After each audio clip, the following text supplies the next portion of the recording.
नमस्कार दोस्तों, आप सबका स्वागत है हमारे चैनल एस्ट्रोवर्ड में। अगर आपने हमारे चैनल को अब तक सब्सक्राइब नहीं किया है तो अभी सब्सक्राइब करें।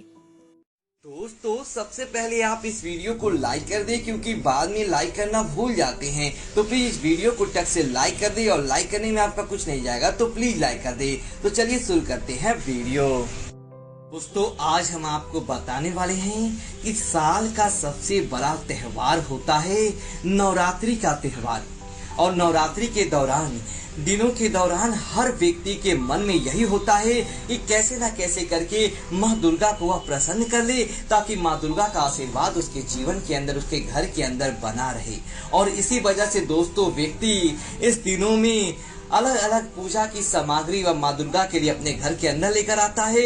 9 दिन अखंड दीपक जलाता है, कलश स्थापना करता है। घट स्थापना के साथ ही वह अपने घर के अंदर स्वास्तिक आदि चीजों का निर्माण करता है, घर के अंदर जवारे उगाता है, और साथ ही साथ माँ दुर्गा के नियमित जो दान पुण्य करता है, ताकि माँ दुर्गा का आशीर्वाद उस व्यक्ति के घर के ऊपर बना रहे। और होता भी ऐसा है दोस्तों, अगर आप इन चीजों को करते हैं तो निश्चित तौर पर माँ दुर्गा आपके ऊपर कृपा बनाती है। इसके अंदर किसी प्रकार कोई दोहराए नहीं है। माँ दुर्गा निश्चित तौर पर आपके जीवन के अंदर, घर के अंदर प्रवेश करती है।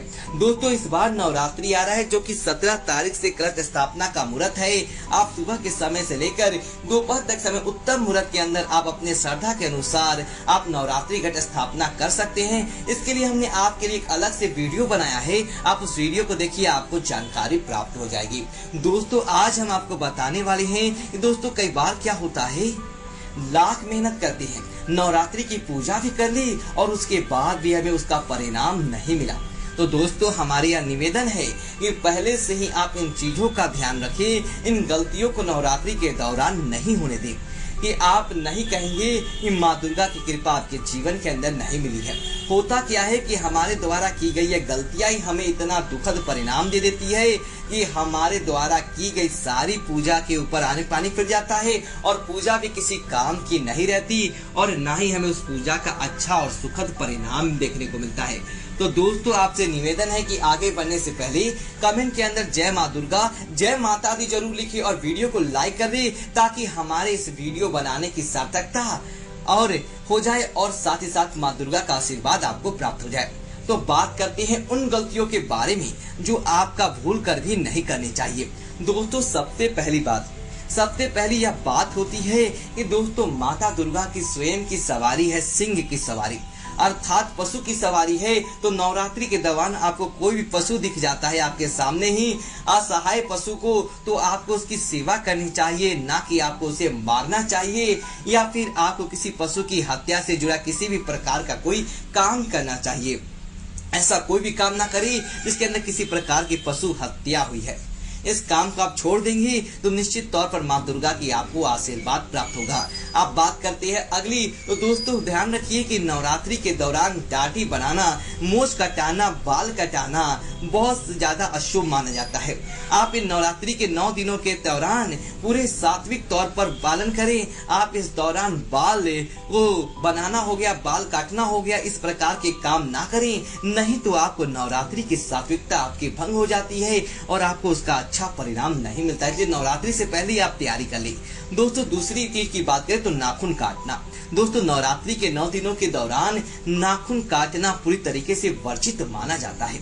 ऐसा माना जाता है कि ऐसा करने से माँ दुर्गा रूठ जाती है। तो आप क्या करें कि आपके नाखून बड़े हैं तो नवरात्रि से पहले ही आप काट ले, या नवरात्रि के समाप्त होने का इंतजार करें। नवरात्रि के दौरान आप अगर माँ दुर्गा की पूजा कर रही हैं और नाखून काट रही हैं तो समझ ले कि आपको उसका परिणाम कैसा मिलेगा, उसकी हम आपको गारंटी नहीं दे सकते।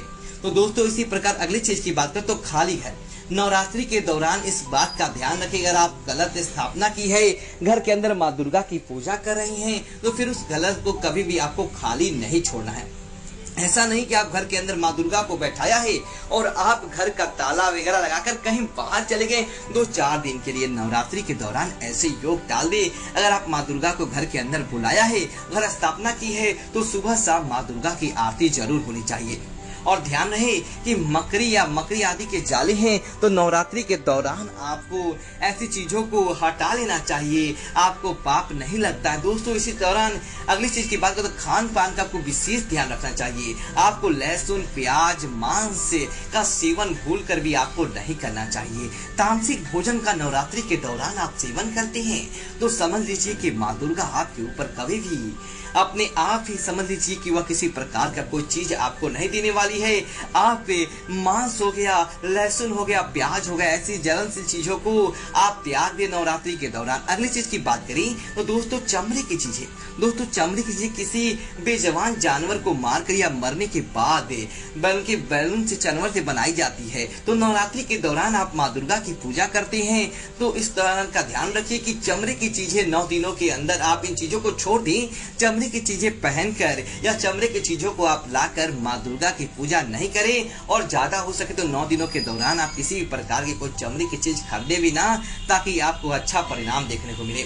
दोस्तों इसी तरह नवरात्रि का दिन खुशियों का दिन होता है, उमंग का दिन होता है, इसीलिए इन दिनों के दौरान आपको काले कपड़े जो कि नकारात्मकता का प्रतीक होता है, नवरात्रि के दौरान आपको काले कपड़े जितना ज्यादा हो सके काले कपड़े पहनने से आपको बचना चाहिए, न ही आपको काले कपड़े पहनने चाहिए, क्योंकि काला रंग हमेशा नकारात्मकता का प्रतीक रहा है।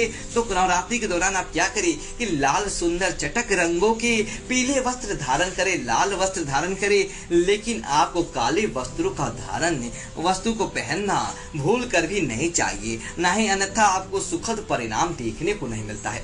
दोस्तों अगली चीज की बात करें तो इस बात का भी आप ध्यान रखिए कि नवरात्रि के दौरान जिन लोगों ने व्रत किया है, जो लोग व्रत कर रहे हैं, नमक का सेवन, सामुद्रिक नमक का सेवन आपको भूलकर भी नहीं करना चाहिए। हाँ प्रकार का नमक अलग आता है जो सोपसार भी कहा जाता है, आप उस नमक का सेवन कर सकते हैं। आपको ज्यादा जरूरत ना हो, सामान्य व्यक्ति को आप आपके घर के अंदर माता रानी स्थापित किया तो आप माता रानी जी को, तो आप नमक का सेवन जितना ज्यादा हो सके दूर रहें। और विशेष तौर पर जिन लोगों ने व्रत किया है वह तो भूल कर भी आप नमक का सेवन नहीं करें तो ही आपका अच्छा रहने वाला है।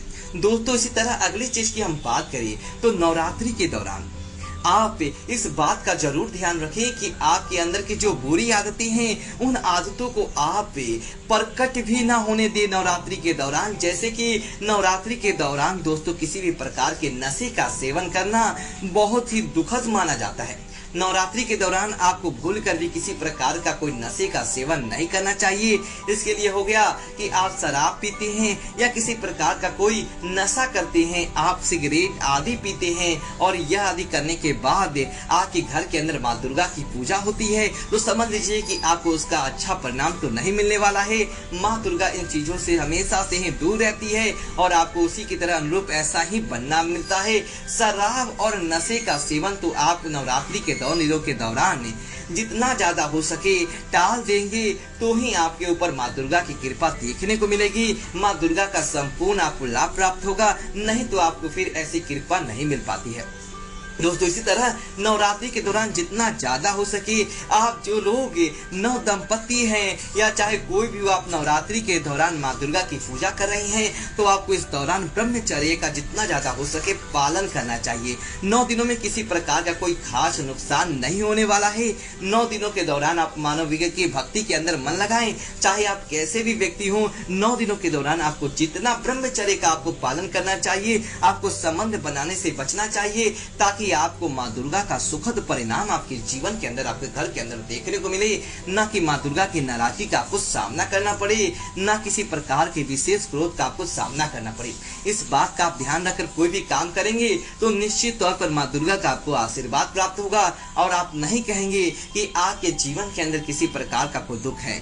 दोस्तों किसी तरह महिलाओं से भी विशेष निवेदन है कि इस नवरात्रि के दौरान अगर आप मानसिक धन की समस्या आ जाती है तो आप इस दौरान और माँ दुर्गा की पूजा नहीं करें, आप किसी अन्य लोगों के साथ करवा सकते हैं। जब आपका धर्म समाप्त होता है तब आप स्वयं पूजा कर सकते हैं, लेकिन आप इस दौरान पूजा पाठ किसी अन्य व्यक्ति से कराएं। आप कई लोग इस बात को मानते हैं और कई लोग नहीं मानते हैं। हमारा मानना है कि जो लोग हमारे शास्त्रों के अंदर लिखा है कई बार वह लोग वैज्ञानिक दृष्टि से भी वह चीज सिद्ध हुई है, तो आप इस दौरान पूजा पाठ करने से बचे। ऐसा नहीं है कि आप पूजा नहीं करेंगे तो माँ दुर्गा नाराज हो जाएगी। दोस्तों निश्चित तौर पर माँ दुर्गा की आपके जीवन के अंदर कृपा देखने को मिलेगी और माँ दुर्गा की वजह से आपके जीवन के अंदर किसी भी प्रकार का कोई दुख नहीं आएगा।